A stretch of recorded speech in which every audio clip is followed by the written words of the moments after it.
Welcome students. आज बहुत दिनों बाद हम ग्रामर की ओर पुनः लौट रहे हैं। अपने पिछले वीडियोस में मैंने आपको सारे simple tenses means present, simple present tense, simple past tense, simple future tenses, इनके अलावा सारे continuous tenses means present continuous tense, past continuous tense और फ्यूचर कंटिन्यूअस टेंस के बारे में पढ़ा दिया था। आज के इस वीडियो में मैं आपको प्रेजेंट परफेक्ट टेंस के बारे में बताने जा रहा हूँ। तो विद्यार्थियों, अभी तक आपने सारे सिंपल टेंसेस, सारे कंटिन्यूअस टेंसेस अच्छी तरह से पढ़ चुके हैं। आपसे निवेदन है कि आप उन वीडियोस को एक बार पुनः देखें, जिससे कि आपकी याददाश्त वापस आ सके, अर्थात भूली बिसरी बातें पुनः समझ में आ जाएं। और आज से हम आपको परफेक्ट टेंसेस में से प्रेजेंट परफेक्ट टेंस समझाना शुरू करते हैं। इस कंप्लीट वीडियो को देखने के बाद आपको प्रेजेंट परफेक्ट टेंस के बारे में शायद ही कोई शंका या कोई संदेह बचेगा। इसलिए ध्यान से पूरा वीडियो देखें और एक एक चीज़ को समझने की कोशिश करें। तो सबसे पहले मैं आपको ये बता देना चाहता हूँ कि प्रेजेंट परफेक्ट टेंस का हिंदी अर्थ होता है पूर्ण वर्तमान काल। हिंदी में आपने पूर्ण वर्तमान काल पढ़ा होगा, उसे ही अंग्रेजी में कहते हैं प्रेजेंट परफेक्ट टेंस। तो बच्चों, इस काल के हिंदी वाक्यों को हम कैसे पहचाने? तो इस काल के हिंदी वाक्यों के अंत में चुका है, चुकी है, चुके हैं, चुका हूं जैसे शब्द आते हैं। फॉर एग्जाम्पल, हम खेल चुके हैं, वे अपना गृह कार्य समाप्त कर चुके हैं, वे स्कूल से वापस आ चुके हैं, लड़कियां अपना गृह कार्य पूरा कर चुकी हैं। इस प्रकार के वाक्यों को हम प्रेजेंट परफेक्ट टेंस कहते हैं। तो बच्चों, आज इसी प्रकार के वाक्यों का हम रूपांतर अंग्रेजी में करने वाले हैं प्रेजेंट परफेक्ट टेंस के अंतर्गत। तो आइए, यहाँ पर कुछ एग्जाम्पल्स हमारे सामने हैं, हम उनको ध्यान से देखते हैं। यहाँ पर एक एग्जाम्पल है, she has just watered the plants, she has served the meal. तो बच्चों, सबसे पहले मैं आपको ये बता देना चाहता हूँ कि इस काल, ये जो प्रेजेंट परफेक्ट टेंस है, इसकी ऑक्सिलियरीज यानी सहायक क्रियाएं हैं हैज़ और हैव, हैज़ और हैव। और ख़ास बात यह है कि इसमें वर्ब का थर्ड फॉर्म यूज़ होता है। वर्ब का थर्ड फॉर्म जिसे आप कहते हैं पास्ट पार्टिसिपल, यानी वर्ब का थर्ड फॉर्म कहते हैं। For example, go, went, gone, तो इसमें गॉन है पास्ट पार्टिसिपल, जिसे हम वर्ब का थर्ड फॉर्म भी कहते हैं। तो ख़ास तौर से प्रेजेंट परफेक्ट टेंसेस में वर्ब का थर्ड फॉर्म ही यूज़ करना है और सहायक क्रिया के तौर पर हैज़ और हैव में से किसी एक को सिलेक्ट करना है, डिपेंड करता है सब्जेक्ट पर। तो हैज़ किसके साथ यूज़ होता है वो भी जान लीजिए। हैज़ यूज़ होता है ही के साथ, शी के साथ, इट के साथ या किसी सिंगुलर नेम के साथ। हैव किसके साथ यूज़ होता है ये भी जान लीजिए। आई के साथ, वी के साथ, यू के साथ, दे के साथ और किसी भी प्लूरल वर्ड्स के साथ, किसी भी बहुवचनकर्ता के साथ यूज़ होता है। तो आप इसे हमेशा याद रखें। वीडियोस को पॉज करते करते आप इन महत्वपूर्ण चीज़ों को बार बार सुनते भी जाएं और उन्हें लिखते भी जाएं। तो आइए हम कुछ एग्जाम्पल्स देखते हैं। She has just watered the plants. You can see she is a singular number subject, उसके साथ has आया है। and watered, watered verb का थर्ड फॉर्म है। water, watered, watered. water का मतलब होता है सींचना। watered, watered are the verb forms of watering. उसने अभी अभी पौधों को पानी दिया. She has just watered the plants. अब इस एग्जाम्पल को देखिए. She has served the meal. उसने खाना परोस दिया है या वह खाना परोस चुकी है. आइए हम आगे बढ़ते हैं ज़रा. स्ट्रक्चर की बात अगर हम करते हैं तो स्ट्रक्चर में जैसा कि मैंने आपने पिछले वीडियोस में सारे सिंपल टेंसेस, सारे कंटिन्यूअस टेंसेस के बारे में आपको बताया था, तो हर एक जो है कि टेंस के टिपिकली हर टेंस के 3 पार्ट्स होते हैं, 3 टाइप्स होते हैं. पॉजिटिव यानी अफर्मेटिव सेंटेंस, ये अफर्मेटिव है, यहाँ पे आप संकेत में देख सकते हैं प्लस लिखा हुआ, यानी अफर्मेटिव, इसे पॉजिटिव कहते हैं, पॉजिटिव सेंटेंसेस. तो ये अफर्मेटिव सेंटेंस है. इसके बाद ये आप देख रहे हैं यहाँ पे माइनस साइन, इसे कहते हैं नेगेटिव. और यहाँ पर क्वेश्चन मार्क आप देख रहे हैं, इसका मतलब होता है इंट्रोगेटिव सेंटेंस. इंट्रोगेटिव यानी होता है प्रश्नवाचक वाक्य. तो यहाँ जो अफर्मेटिव सेंटेंस है इसे कहते हैं पॉजिटिव सेंटेंस या सकारात्मक वाक्य. दूसरा है नेगेटिव सेंटेंस जिसे कहते हैं नकारात्मक वाक्य. और थर्ड है इंट्रोगेटिव सेंटेंस जिसे कहते हैं प्रश्नवाचक वाक्य. तो बच्चों, इस प्रकार की वाक्य रचना कैसे की जाती है उसका फॉर्मूला आप ज़रा देख लीजिए. स्ट्रक्चर है, यदि कोई वाक्य सकारात्मक हो तो उसका स्ट्रक्चर कैसा होता है, उसका फॉर्मूला कैसे होता है, उसके इंग्लिश में अनुवाद का नियम क्या होता है. तो पहले सब्जेक्ट लिखा जाता है, फिर हैज़ और हैव में से किसी एक को एप्रोप्रिएटली, डिपेंड करता है सब्जेक्ट पर, चूज़ करते हैं. फिर उसके बाद वर्ब का थर्ड फॉर्म यूज़ करते हैं. वर्ड के थर्ड फॉर्म को ही कहते हैं पास्ट पार्टिसिपल. और उसके बाद आता है object, O for object. For example, she has baked the cake. उसने केक बना लिया है. उसने केक जो है कि बेक कर लिया है, या वह केक बना चुकी है, वह केक जो है कि तैयार कर चुकी है. आते हैं नेगेटिव सेंटेंसेस की स्ट्रक्चर प्रणाली को देखते हैं.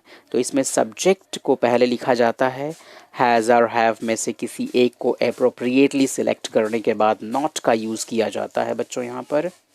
और फिर इसके बाद वर्ब का जो है कि थर्ड फॉर्म यूज़ किया जाता है. और उसके बाद ऑब्जेक्ट आता है. For example, she has not baked the cake.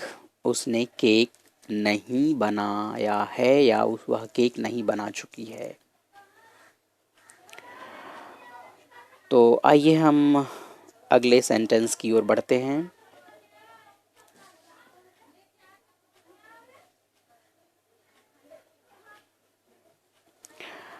आगे है आपका इंट्रोगेटिव सेंटेंस. तो इंट्रोगेटिव सेंटेंस में बच्चों आपको करना क्या होता है कि सबसे पहले हैज़ और हैव को लिखा जाता है. उसके बाद सब्जेक्ट आता है और उसके बाद आता है वर्ब का थर्ड फॉर्म और उसके बाद आता है ऑब्जेक्ट. उसके बाद आप क्वेश्चन मार्क लगाते हैं, बिकॉज ये interrogative sentence है, therefore a question mark is put at the end of the sentence every time. For example, has she baked the cake? क्या वह केक बना चुकी है? Has she, देखो यहाँ पर शुरुआत has से हुई है, फिर सब्जेक्ट आया है she, फिर आया है baked यानी वर्ब का थर्ड फॉर्म, फिर the cake ऑब्जेक्ट आया है, फिर क्वेश्चन मार्क आया. Has she baked the cake? तो आई थिंक आपको समझ में आ चुका होगा affirmative, negative and interrogative sentences के structure with examples. Let us move further. आइए हम आगे बढ़ते हैं. यूजेस अर्थात प्रेजेंट परफेक्ट टेंस का यूज़ कहाँ किया जाता है. आप इस वीडियो को पॉज करके इसको एक बार एग्जाम्पल के साथ ज़रूर पढ़ लें. ये चीज़ें मैंने आपको एक्सप्लेन कर दी हैं. आइए कुछ और एग्जाम्पल्स की ओर हम आगे बढ़ते हैं. We have examples. The first one, Julia had spilled milk. आप यहाँ देख सकते हैं Julia is the name of a girl and a singular number subject, therefore उसके साथ हैज़ आया है, हैव नहीं आया है। Spilt, spill, spill the milk यानी कि दूध को बहा देना। उसका सेकंड फॉर्म है स्पिल, स्पिल्ट, स्पिल्ट और स्पीलिंग। ये है प्रेजेंट पार्टिसिपल फॉर्म जिसे हम ING form of the main verb भी कहते हैं, स्पिलिंग, अर्थात प्रेजेंट पार्टिसिपल फॉर्म और the ING form of the main verb.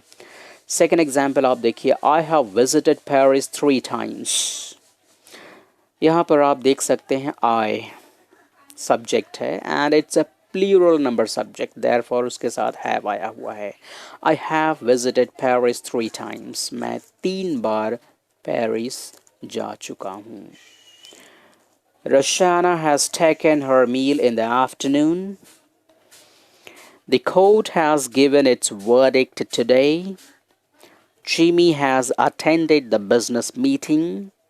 The chef has cooked the meal. She has been at work since 6 a.m.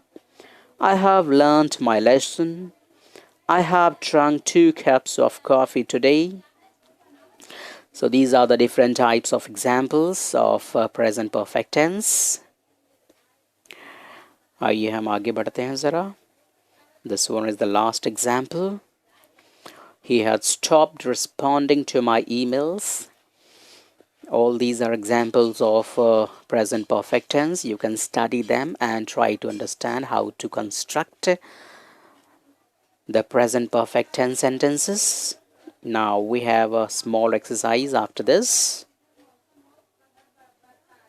आइए हम आगे ज़रा बढ़ते हैं। एक छोटा सा हमारे पास एक्सरसाइज है, उसको भी हम कर लेते हैं। Fill in the blanks.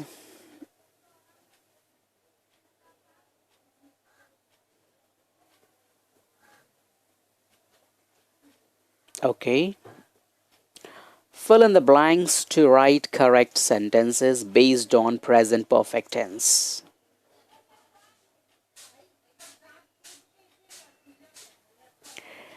Now, आप नियमों को ध्यान में रखिएगा। सिर्फ नियम है he, she, it और किसी एक वचनकर्ता के साथ हैज़ को सिलेक्ट करना है और उसके बाद वर्ब का थर्ड फॉर्म यूज़ करना है। और I, we, you, they and any of the plural number will take have। बस यही आपको याद रखना है। आइए हम आगे बढ़ते हैं। Harry has arrived. Has, Harry is a singular number subject. Has just arrived. Arrive का third form arrived. Home. Second, your dad, ये भी singular number है। Your dad has not driven his car for 10 days. Your dad has not driven his car for 10 days. तो यहाँ पे has not driven, drive का third form driven. Alexander and Sarah, ये plural number है। Alexander and Sarah have finished university this month. Have finished university this month. Fourth, some of my best friends have come to my party. Have, come का third form होता है come. Some of my best friends have come to my party. Fifth is Walter has never tested Indian food. Has never tested, T-A-S-T-E-D, tasted Indian food. Six is my parents have flown to San Francisco twice. Have आएगा because my parents में दो जन आते हैं, mom and dad. तो my parents is plural number subject, my parents have flown, fly का third form flown to San Francisco twice. Roger has understood the teacher's explanation, has understood.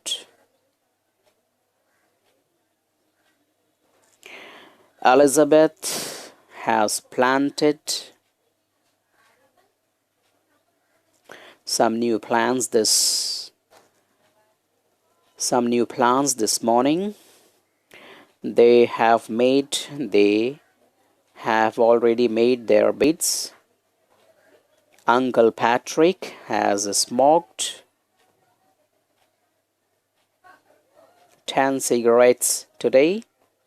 The farmer has milked all his cows this afternoon. Has milked all his cows this afternoon. Catherine has helped her mom in the shop.